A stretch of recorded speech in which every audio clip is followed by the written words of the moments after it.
Hey, what's up, everybody? If you're enjoying the video, please hit that subscribe button and give a thumbs up. And don't forget to ring that notification bell so you don't miss out on any future videos. It really helps support the channel and allows me to keep creating content for you guys. My name is Minji, and I once believed that marriage was the beginning of a beautiful journey. After graduating from university with honors in accounting, I landed a prestigious position at one of Seoul's top financial firms. The same month I received my job offer, Joon-ho proposed to me beneath the cherry blossoms in Yeouido Park. His eyes sparkled with pride when I told him about my new job. "We'll build something amazing together," he whispered, slipping the ring onto my finger. "Equal partners in everything." Those words echoed in my mind as we exchanged vows 3 months later. My parents beamed from the front row, relieved to see their only daughter settled with a successful software engineer from a good family. The first few months of marriage were everything I had dreamed of. Our apartment in Gangnam wasn't large, but it was ours, or so I thought. We spent weekends exploring the city, planning our future, discussing how we would save for our dream home. I felt valued, respected, independent. That changed the day my first paycheck arrived. I remember walking into our apartment, excited to share the news with Joon-ho. It was Friday evening and he had arrived home before me, unusual for his typical work schedule. "You're home early," I said, setting my purse down on the kitchen counter. Joon-ho was sitting at the dining table, a strange expression on his face. In front of him lay an opened envelope, my company envelope. My heart skipped a beat. "What are you doing with my mail?" I asked, my voice barely audible. He looked up at me, his expression unreadable. "I thought we agreed to manage our finances together, Minji." "Yes, but..." "This is quite impressive," he said, holding up my paycheck. "I didn't realize they valued you so highly already." Something in his tone made my skin crawl. It wasn't pride I heard, it was calculation. "I was going to deposit it tomorrow," I said, reaching for the check. He pulled it away, folding it neatly and sliding it into his wallet. "No need. I'll handle it. I've already set up a joint account for us." "But we never discussed." "Mindy," he interrupted, his voice suddenly gentle as he stood and approached me. "Why are you getting upset? This is what married couples do. We pool our resources. It's more efficient this way." He reached into his pocket and pulled out his wallet again, extracting several bills. He pressed them into my palm, closing my fingers around them. "Here's some spending money for the week. For lunches, coffee, whatever you need." I stared at the money in my hand, less than 10% of what I had earned. My throat tightened as I realized something was terribly wrong. The pattern continued with each subsequent paycheck. Every time I attempted to discuss it, Joon-ho had a way of twisting my words, making me feel unreasonable or ungrateful. "Are you suggesting I'm not providing for you properly?" he would ask, his voice laced with hurt. "After I paid the down payment on our apartment? After I cover most of our expenses?" 3 months into this arrangement, I discovered my company's direct deposit form in the trash, filled out in Joon-ho's handwriting. My salary would now go directly to our joint account, an account I realized I had never been given access to. When I confronted him, his response chilled me. "Why would you need account access? I give you money whenever you need it. This way you don't have to worry about bills or savings. Isn't that better?" At work, I maintained a facade of contentment, but inside I was growing increasingly desperate. One day, my colleague Seo-yeon noticed my hesitation when the team suggested lunch at an expensive restaurant. "Minji, is everything okay? You've been bringing lunch from home every day lately," she asked as we stood alone in the elevator. "I'm just trying to save money," I replied, avoiding her eyes. "But you're a senior accountant now. Your salary is more than enough to..." "I don't have access to my salary," I blurted out, immediately regretting my words. Seo-yeon's face shifted from confusion to concern. "What do you mean?" In that moment, everything spilled out. How Joon-ho intercepted my paychecks, how he controlled every aspect of our finances, how I had to account for everyone I spent. "Minji, that's financial abuse," she said quietly. "It's not normal or healthy." "He says it's for our future," I defended weakly. "He's saving for our house, for our children. Have you seen any proof of these savings?" I hadn't. That weekend, while Joon-ho was visiting his parents, I searched our apartment for financial documents. In his desk drawer, locked but easily opened with a hairpin, a skill from my rebellious teenage years, I found bank statements, multiple accounts I knew nothing about. One caught my eye, an account in his name only with regular deposits matching my salary amount. My heart raced as I took photos of the documents with trembling hands. But as I was carefully replacing everything, I heard the front door open. Joon-ho wasn't supposed to be home for hours. "Minji, what are you doing?" I slammed the drawer shut, but it was too late. He stood in the doorway, his expression darkening as he surveyed the scene. "I was looking for a pen," I lied, my voice barely a whisper. "In my locked drawer?" He stepped closer, menace radiating from him. "What did you see?" "Nothing," I insisted. "I couldn't open it." His eyes narrowed, but he seemed to accept my answer. That night he was unusually attentive, even suggesting we go shopping the next day, something we hadn't done in months. "You deserve some new clothes for work," he said over dinner. "Pick whatever you like." For a moment I almost believed things would change. But as we prepared for bed, I noticed him checking his desk drawer, testing the lock. When he thought I wasn't looking, he moved the documents to a different location. The next day at the mall, Joon-ho insisted on accompanying me into every store, approving or vetoing each item I considered. What had seemed like generosity now felt like another form of control. "This one," he would say, selecting items and checking price tags. "This suits you better than what you chose." As weeks passed, my pocket money decreased, ostensibly because of unexpected expenses or necessary investments. When I needed basic toiletries, I had to ask Joon-ho specifically, listing exactly what I needed and why. "Didn't I just give you money for skincare last month?" he would question. "Why do you need more already? Are you being wasteful?" 6 months into our marriage, I barely recognized myself. The confident accountant had been replaced by a woman who checked with her husband before buying a coffee, who calculated every expense down to the last one, who hid small amounts of money in a tampon box, the one place I knew he would never look. My mother noticed the change during a rare lunch together. "You look thin, Minji. Are you eating properly?" "I'm fine, mother. Just busy with work." She studied me carefully. "Is married life what you expected?" I forced a smile. "Marriage requires adjustments." "Adjustments, yes. Disappearing, no." She reached across the table to take my hand. "Your father never controlled my money even when we had nothing. Remember that." Before I could respond, my phone buzzed with a text from Joon-ho. "Where are you? How much did lunch cost?" My mother's eyes hardened as she glimpsed the message. "Minji." "I have to go," I interrupted, gathering my things. "I'll call you soon." That night, Joon-ho's mother came for dinner. As I served the meal I had spent hours preparing, she commented on my appearance. "You should take better care of yourself, Minji. No wonder Joon-ho works so late these days." I bit my tongue, but she continued. "A woman should make herself beautiful for her husband, even on a budget. When I was a young wife, I managed the household perfectly on what my husband provided." Joon-ho nodded approvingly.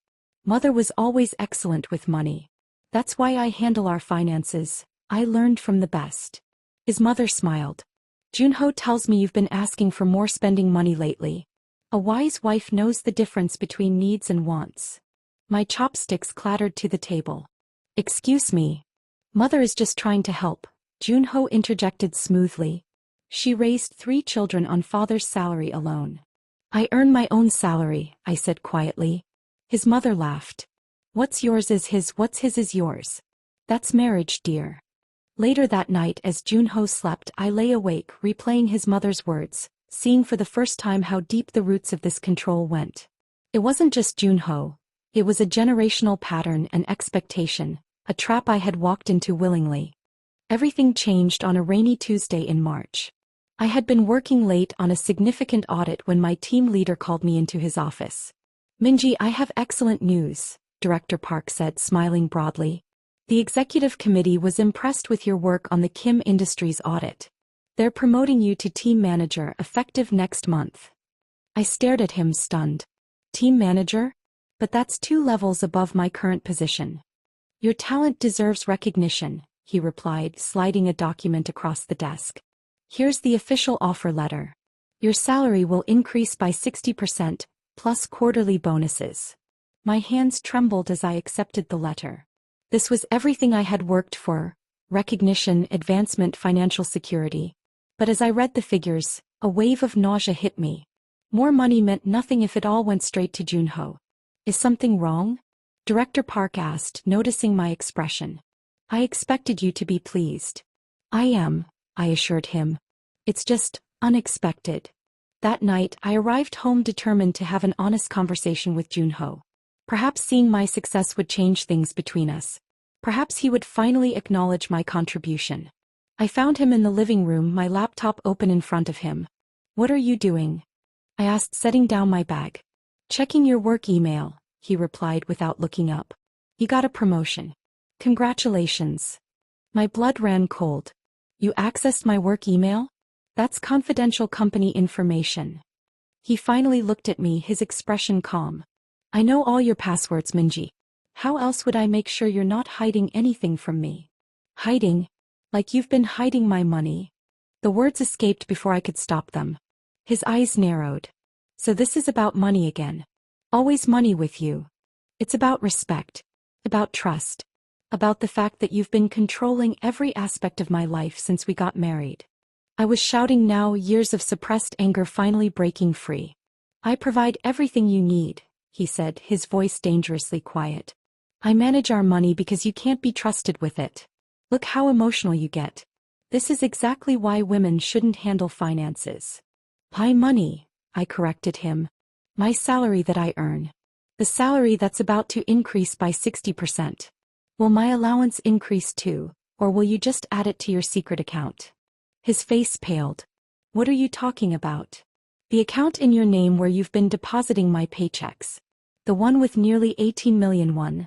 Money that should be ours, not just yours. He stood abruptly, his chair toppling backward. You went through my things again. No, I hired a financial investigator, I lied, watching his reaction carefully. I know everything, Joon-ho. The account in your name. The loans you've taken out against our apartment. The money you've been sending to your parents.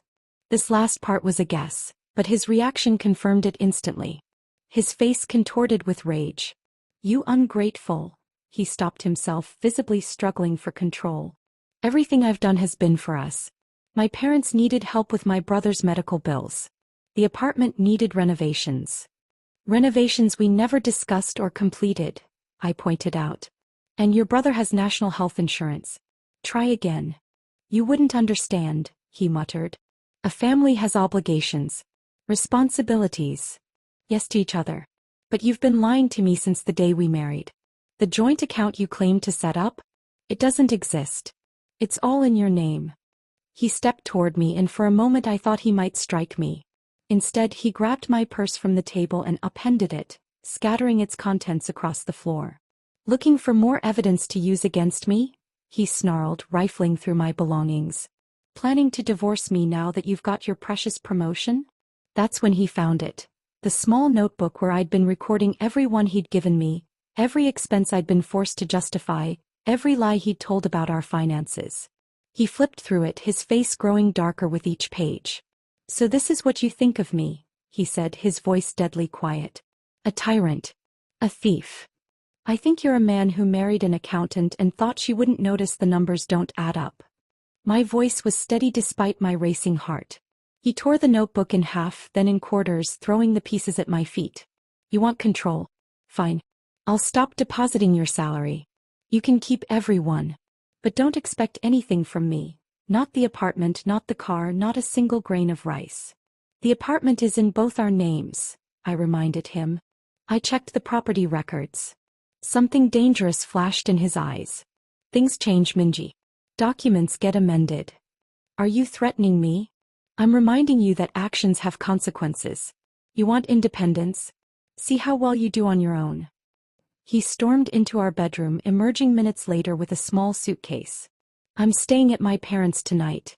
When I return, I expect an apology and a plan for how we move forward. Together, with me managing our finances as a proper husband should.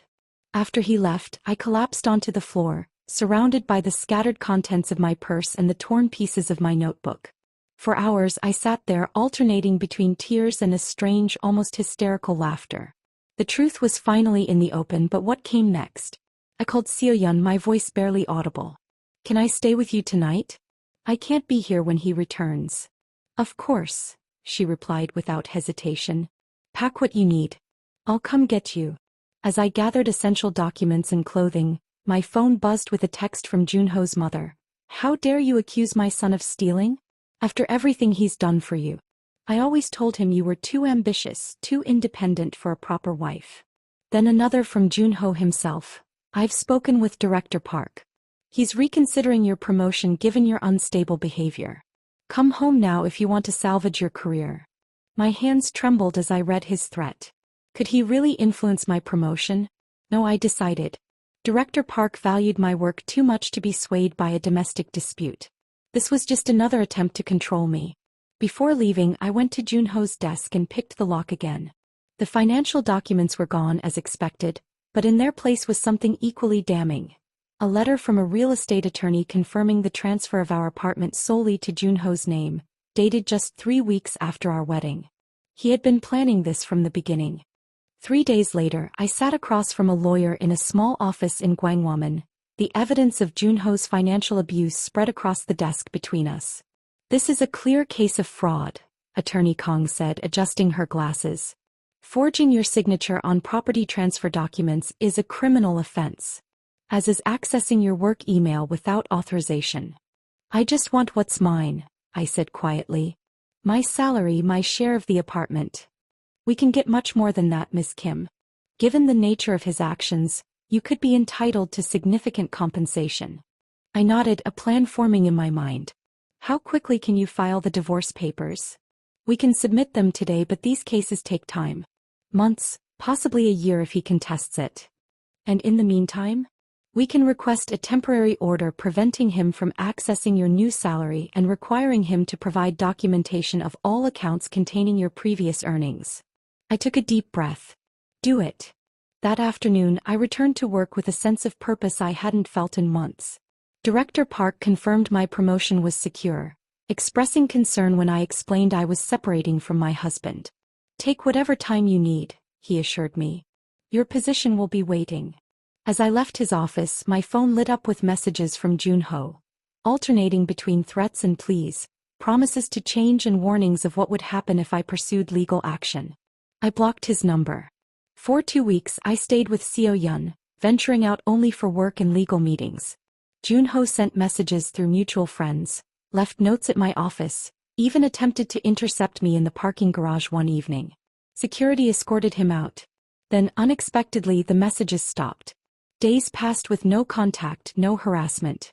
Attorney Kong reported that Joon-ho had hired a lawyer who was being surprisingly cooperative, requesting a settlement conference rather than fighting the divorce. He's offering to return your salary in full plus interest, she said during our call. And he'll transfer the apartment back to joint ownership if you'll agree to a quiet, uncontested divorce. Seemed too easy. Joon-ho never surrendered. Not in business negotiations, not in board games, certainly not in control. What's the catch? I asked. No catch that I can see. He seems eager to resolve this quickly. Perhaps he's worried about his reputation at work. I remained skeptical but agreed to the settlement conference scheduled for the following week. The night before, I barely slept, preparing myself for whatever manipulation Joon-ho might attempt. The conference room was neutral territory, a downtown law firm neither of us had connections to. I arrived early, accompanied by Attorney Kong. Joon-ho and his lawyer were already there, and the change in him shocked me. He looked thinner, subdued, his usual confidence replaced by something that almost resembled humility. Minji, he acknowledged with a slight bow. Thank you for coming. The meeting proceeded with unexpected civility.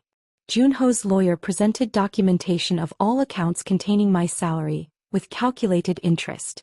He provided paperwork to restore joint ownership of the apartment and agreed to my terms for division of our other assets. And Mr. Kim has prepared a statement, his lawyer added, nodding to Joon-ho. Joon-ho cleared his throat. I want to apologize for my behavior. It was controlling and wrong. I've begun counseling to address these issues. I understand you can't forgive me, but I hope this settlement demonstrates my sincerity in making amends. I studied his face, searching for signs of the manipulation I'd grown so accustomed to detecting. But his eyes held only resignation and what appeared to be genuine remorse. Attorney Kong squeezed my hand under the table.